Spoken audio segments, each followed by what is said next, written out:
Identifier of C program. C programming করার সময় আমাদেরকে কিওয়ার্ডের পাশাপাশি কিছু জিনিস এক্সট্রা ইউজ করতে হয় যাদেরকে বলা হয় আইডেন্টিফায়ার। তো এই আইডেন্টিফায়ার জিনিসটা ওয়ান কাইন্ড অফ ভ্যারিয়েবল। আমরা ভ্যারিয়েবল সম্পর্কে বা চলক সম্পর্কে পড়েছিলাম। চলকের মধ্যে বিভিন্ন ধরনের মান থাকে এবং ভ্যারিয়েবলের মধ্যেও সেম জিনিস, অর্থাৎ চলক এবং ভ্যারিয়েবল হচ্ছে সেম। বাট কখনো কখনো সি প্রোগ্রামিংয়ের মধ্যে চলক বাদেও ফাংশন, অ্যারে, পয়েন্টার, ইউনিয়ন এই জিনিসগুলো ইউজ করা হয় এবং এগুলো কি সেগুলো নিয়ে কিন্তু আমরা পরবর্তীতে জানবো। তো এখন এই যে ফাংশন, অ্যারে, পয়েন্টার বা ইউনিয়ন যে ইউজ করব, এদের ক্ষেত্রেও আমরা কিছু ভ্যালু বা কিছু বর্ণ বা কিছু সংখ্যাকে ইউজ করব। তো এই সমস্ত ভ্যালু, তারপরে সংখ্যা বা কিছু ক্যারেক্টার, এদেরকে প্রকাশের জন্য কিন্তু আমাদের স্পেসিফিক কিছু নাম দিতে হবে ভ্যারিয়েবল মতো। তো তাদেরকে আসলে আইডেন্টিফায়ার বলা হয়।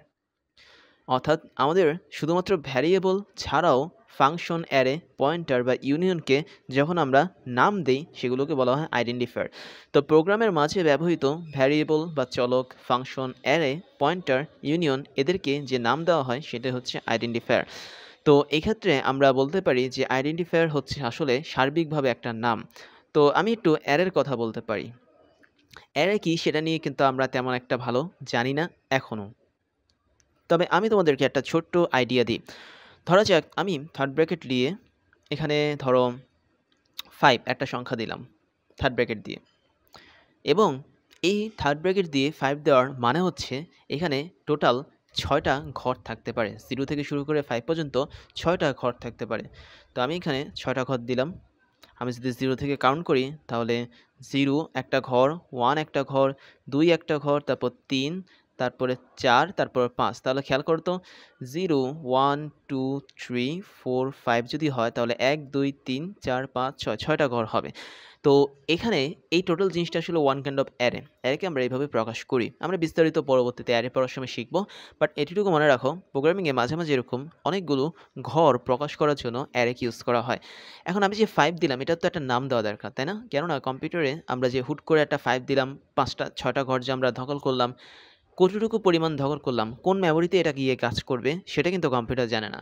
তাই প্রতিবার কম্পিউটারে আমরা যখন কোনো ভ্যালু দিব, কম্পিউটারে আমরা যখন কোনো ক্যারেক্টার ইনপুট হিসেবে দিব, তখন কম্পিউটারকে বলে দিতে হবে যে তুমি এই ক্যারেক্টার বা এই ভ্যালুগুলোকে মেমোরির কোন জায়গায় রাখবে। তো কম্পিউটার তখন যদি তুমি বলে দিতে চাও যে ঠিক কোন জায়গাটাতে তুমি তার মেমোরিটা রাখবে, দ্যাট মিনস 6টা ঘরকে রাখবে, তখন তার জন্য একটা নাম দিতে হবে। আমি ধরলাম নামটা হচ্ছে এ। তাহলে A is equal to third bracket of 5। তাহলে এ যখন কম্পিউটার পাবে তখন কম্পিউটার বুঝবে আমাকে একটা নির্দিষ্ট ঘর খালি করতে হবে, যে ঘরের মধ্যে আমি 6টা স্থান তৈরি করে রাখবো। তো এক্ষেত্রে এই যে এটা আছে, এটা কিন্তু কোনো ভ্যারিয়েবল না এক্ষেত্রে। এই হচ্ছে আমাদের ওয়ান কাইন্ড অফ আইডেন্টিফায়ার। তো এইভাবে আমরা যখন ফাংশন করব, পয়েন্টার করব, ইউনিয়ন করব, প্রত্যেকটা ক্ষেত্রে আমরা কিছু ভ্যালু কিন্তু ইনপুট করব কম্পিউটারের ভিতরে। তো ওই ধরনের ভ্যালু ইনপুট করার সময় আমাদেরকে কিছু নাম দিতে হবে যেগুলোকে বলা হয় আইডেন্টিফায়ার। তো এখন দেখি যে আইডেন্টিফায়ার এবং কিওয়ার্ডের মধ্যে কিছু পার্থক্য আছে, স্পেসিফিক পার্থক্য। তো পার্থক্যগুলো একটু দেখে ফেলি। আমরা ফার্স্ট যে পার্থক্যটা সেটা একটু দেখতে পারি। আমি এখানে ফার্স্ট নাম্বার দিলাম প্রোগ্রামিংয়ের স্পেসিফিক কিছু কাজ করে হচ্ছে কিওয়ার্ড। আমি এখানে লিখতে পারি যে স্পেসিফিক কিছু কাজ করে কিওয়ার্ড। আমরা 32টা কিওয়ার্ড সম্পর্কে কিন্তু অলরেডি জেনে গেছি। তো এই 32টা কিওয়ার্ডের প্রত্যেকটার কাজ কিন্তু স্পেসিফিক। একটার সাথে আরেকটার কিন্তু সামান্য কিছু মিল থাকলেও পুরোপুরি কিন্তু মিল নেই। আমরা যখন প্রোগ্রামিং করব তখন ব্যাপারটা ধরতে পারবো। বাট আইডেন্টিফায়ারের কোনো স্পেসিফিক কাজ নেই। স্পেসিফিক কোনো কাজ নেই। কেন স্পেসিফিক কাজ নেই?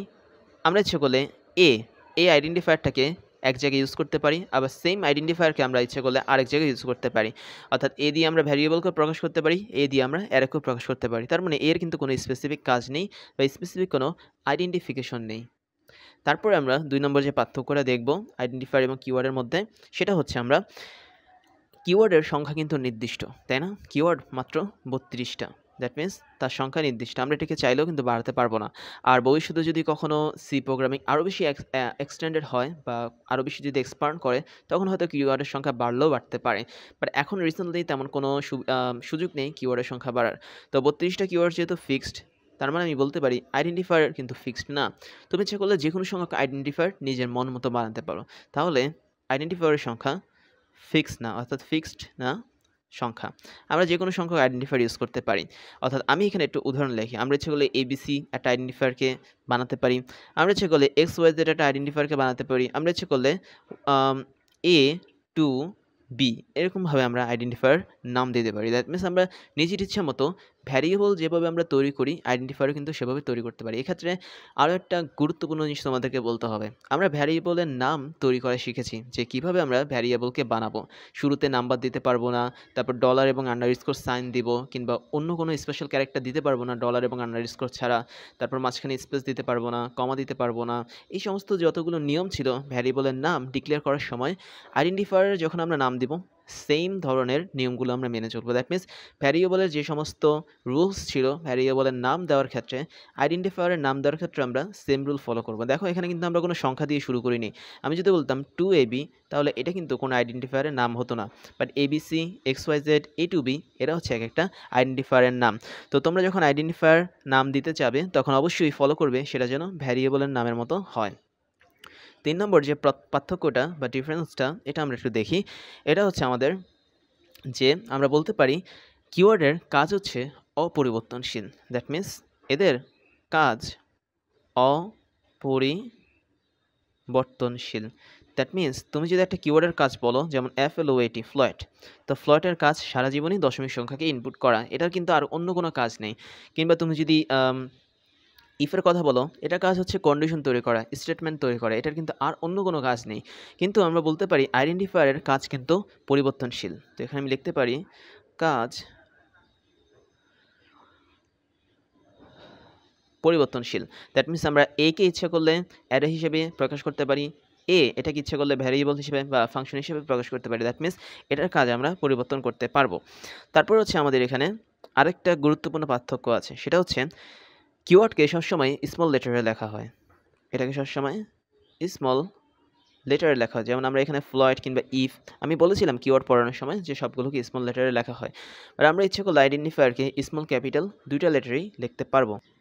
কীভাবে? যেমন আমি যদি বড় হাতের এস ছোট হাতের ইউএম লিখি, আমি যদি ছোট হাতের এস বড় হাতের ইউ তারপর ছোট হাতের এম লিখি, আমি যদি ছোট হাতের এস বড় হাতের ইউ বড় হাতের এম লিখি, এবং সবসময় আমি যদি বড় হাতের এস ছোট হাতের ইউ বড় হাতের যদি এম লিখি, প্রত্যেকটাই কিন্তু আলাদা আলাদা আইডেন্টিফায়ার প্রকাশ করবে। দ্যাট মিনস তুমি এখানে ইচ্ছা করলে ছোট বড় যে কোনো ধরনের লেটার ইউজ করতে পারো, এবং প্রত্যেকটা কিন্তু সেম দেখাবে না, যদিও সবগুলো সাম, বাট এক একটা লেটার ছোট বড় হওয়ার জন্য এরা এক একটা কেস সেন্সিটিভ। কেননা আমি বলেছিলাম সি প্রোগ্রামিং হচ্ছে কেস সেন্সিটিভ, সে ছোট হাতের অক্ষর এবং বড় হাতের অক্ষরকে সাধারণত পার্থক্য বুঝতে পারে সি প্রোগ্রাম। তো সি প্রোগ্রামিংয়ের ক্ষেত্রে এই যে 4টা আইডেন্টিফায়ারের নাম লিখেছি, এরা এক একটা ভিন্ন ভিন্ন, তুমি এদেরকে দিয়ে ভিন্ন ভিন্ন কাজ করাতে পারো। তার মানে স্মল লেটারে আমরা কিওয়ার্ড লিখবো, আইডেন্টিফায়ার যে কোনো লেটারে লিখবো। এখন আর একটা বিষয় আছে, সেটা হচ্ছে আমি বলেছিলাম যে আইডেন্টিফায়ারের শুরুতে কিন্তু এরকমভাবে নাম্বার লেখা যায় না। তার মানে আইডেন্টিফায়ার সবসময় আমাদের ভেরিয়েবলের যে রুলসগুলো আছে সেগুলো অল টাইম ফলো করে। এবার ওয়েডিমির পক্ষ থেকে তোমাদের জন্য থাকছে দারুণ কিছু সারপ্রাইজ, যার প্রথমটা হচ্ছে ডিজিটাল লাইব্রেরি। আমাদের এই লাইব্রেরির লিঙ্ক তুমি পেয়ে যাবে এই ক্লাসের ডিসক্রিপশন বক্সে, যেখানে আমাদের প্রত্যেকটা ক্লাসের লিঙ্ক এবং নোটগুলো পেয়ে যাচ্ছ কেবলমাত্র এক ক্লিকে। তুমি তোমার পছন্দের মতো যে কোনো সাবজেক্টের ক্লাস করতে পারবে এই লাইব্রেরি থেকে, যে কোনো ক্লাসের নোট তুমি ডাউনলোড করতে পারবে দেশের অন্যতম এই বড় ডিজিটাল লাইব্রেরি থেকে। এরপর তোমাদের জন্য থাকছে আমাদের বেস্ট রিসোর্স থেকে তৈরি করা ক্লাসগুলো, যেখানে আমরা বিশ্বের টপ লেভেলের বইগুলো ফলো করে তোমাদের জন্য ক্লাসগুলো বানিয়ে থাকি।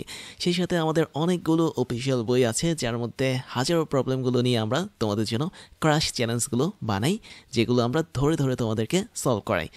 তারপরে তোমাদের জন্য থাকছে হচ্ছে আমাদের পেইড কোর্সের সুযোগ, যেখানে তোমরা ফ্রি ক্লাসগুলোতে এত পরিমাণ সুযোগ পাচ্ছ, এবং সেখানে পেইড কোর্সগুলো তোমাদের জন্য, তোমাদের প্রিপারেশনের জন্য অনেক বেশি পরিমাণ ইম্পর্টেন্ট, যেগুলো তোমাদের প্রিপারেশনগুলোকে এক্সট্রা একটা লেভেলে নিয়ে যাবে।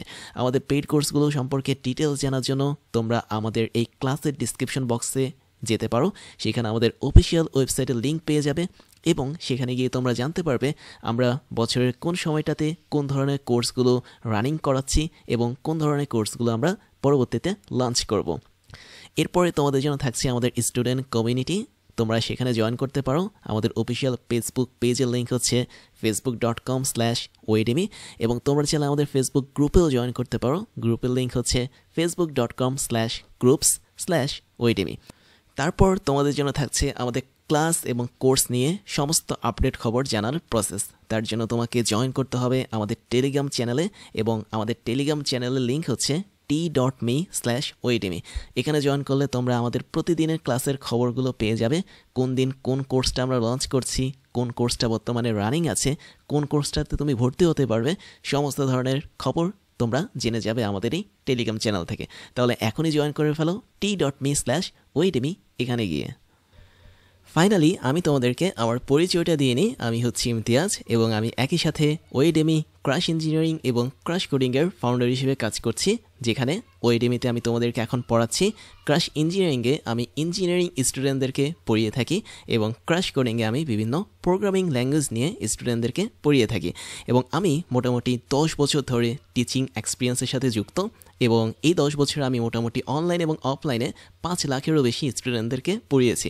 আর আমার এডুকেশনাল ব্যাকগ্রাউন্ড হচ্ছে বিএসসি কমপ্লিট করেছি ইলেকট্রিক্যাল অ্যান্ড ইলেকট্রনিক ইঞ্জিনিয়ারিং নিয়ে এবং এমএসসি কমপ্লিট করেছি বায়োমেডিক্যাল ইঞ্জিনিয়ারিং নিয়ে।